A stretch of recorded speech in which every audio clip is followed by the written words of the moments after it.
Hello friends, welcome back to Afsar channel. আজকে আমি তোমাদেরকে বানিয়ে দেখাবো খুবই মজাদার একটি রেসিপি এবং খুবই সিম্পল একটি রেসিপি। তো এটা তোমরা চাইলে টিফিন টাইমে খেতে পারো, খুবই ভালো লাগবে। তো এটি বানানোর জন্য সবার প্রথমে আমি এখানে নিয়ে নিয়েছি একটা গাজর। এটাকে আমি এইটা দিয়ে কুচি কুচি করে নিয়েছি ব্লেন্ডারে দিয়ে। দেখো এরকমভাবে সব কেটে নিতে হবে। পেঁয়াজ কুচি, এখানে লঙ্কা কুচি সব কেটে নিয়েছি। আর এখানে নিয়েছি আমি কিছু বাদাম, এখানে আমার কাছে ভাজা বাদাম ছিল। আর এখানে নিয়েছি কারি পাতা, আর এখানে একটু টমেটো কুচি করে নিয়েছি। সব আমি আগে থেকে রেডি করে রেখেছি, তোমরা দেখে নিতে পারছো। এখন আমি একটা পাত্র গরম করে তার মধ্যে দিয়ে দিচ্ছি কিছুটা রিফাইন অয়েল। তোমরা চাইলে বাটার ইউজ করতে পারো। এখানে আমি দিয়ে দিয়েছি কাঁচা লঙ্কা কুচি আর দিয়ে দিচ্ছি কারি পাতাগুলো। সব একটু ভেজে নেওয়ার পর দিয়ে দিলাম পেঁয়াজ কুচি। এগুলোকে একটু ভালোভাবে নেড়েচেড়ে নিতে হবে। 2 মিনিট এইভাবে একটু ভালোভাবে নেড়েচেড়ে নিলে তাহলে পেঁয়াজগুলো ভাজা হয়ে যাবে। এখন আমি দিয়ে দিলাম বাদাম। সব কিছু ভালোভাবে একটু ভেজে নিচ্ছি। খুব বেশিক্ষণ লাল করার দরকার নেই, পেঁয়াজগুলো হালকা একটু ভাজলেই হবে। এখন আমি টমেটো কুচি আর গাজর কুচিগুলো অ্যাড করে দিলাম। হালকা একটু নুন দিয়ে দিচ্ছি। সবগুলোকে ভালোভাবে একটু নেড়েচেড়ে নেব।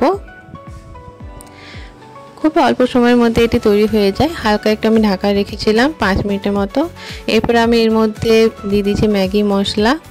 ম্যাগি মশলাটা দিলে কিন্তু খেতে খুব ভালো লাগে, খুবই মুখরোচক একটা জিনিস। তো সেই জন্য তোমরা এই মশলাটা কিন্তু অ্যাড করতে পারো। এখন এটাকে আমি একটু ভালোভাবে মাখিয়ে নিচ্ছি। আমার এখানে সব গাজর টমেটো সব মোটামুটি সেদ্ধ হয়ে এসেছে, দেখতে পাচ্ছ। এখন আমার মশলাটা পুরো রেডি হয়ে গিয়েছে, বেশি কিছু লাগে না। এখন আমি এখানে নিয়ে নিচ্ছি পোহা, বা আমরা যেটাকে চিড়ে বলি। এই চিড়েটাকে একটু ভালোভাবে ধুয়ে নিতে হবে। 2-3 বার এইভাবে ভালোভাবে ধুয়ে নিতে হবে, তাহলে এর মধ্যে যে ময়লাটা থাকবে সেটা বেরিয়ে যাবে। এইভাবে আমি ভালোভাবে সবগুলোকে ধুয়ে নিয়েছি, দেখতেই পাচ্ছ। একটু হালকাভাবে এটাকে ধুতে হবে, বেশি কষলে দিলে কিন্তু এটা গলে যাবে। এখন আমি এটাকে জল ঝরিয়ে নিয়েছি। জল ঝরিয়ে নেওয়ার পর আমি এটাকে অ্যাড করে দিলাম মশলাটার সাথে এবং ভালোভাবে এটাকে মাখিয়ে নেব। দেখতেই পাচ্ছ, এইভাবে ভালোভাবে এটাকে মাখিয়ে নিতে হবে, তাহলে কিন্তু আমাদের এই পোহাটা পুরোপুরি রেডি হয়ে যাবে। টিফিন টাইমের জন্য খুবই ভালো একটি রেসিপি, বাচ্চাদের খেতে খুবই ভালো লাগবে। যেহেতু এটাতে ম্যাগি মশলা দেওয়া আছে, সেই জন্য এটা বাচ্চাদের কাছে খুবই জনপ্রিয় হবে। তোমরা কিন্তু বাড়িতে অবশ্যই ট্রাই করে দেখো এবং কেমন হয়েছে আমাকে কিন্তু অবশ্যই কমেন্ট করে জানিও। আশা করি তোমাদের সকলেরই কিন্তু এই রেসিপিটি ভালো লেগে থাকবে।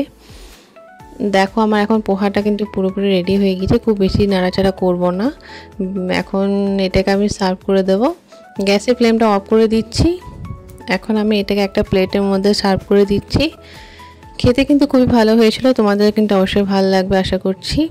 রেসিপিটি যদি ভালো লেগে থাকে তাহলে কিন্তু অবশ্যই লাইক কমেন্ট এবং সাবস্ক্রাইব করতে ভুলবে না।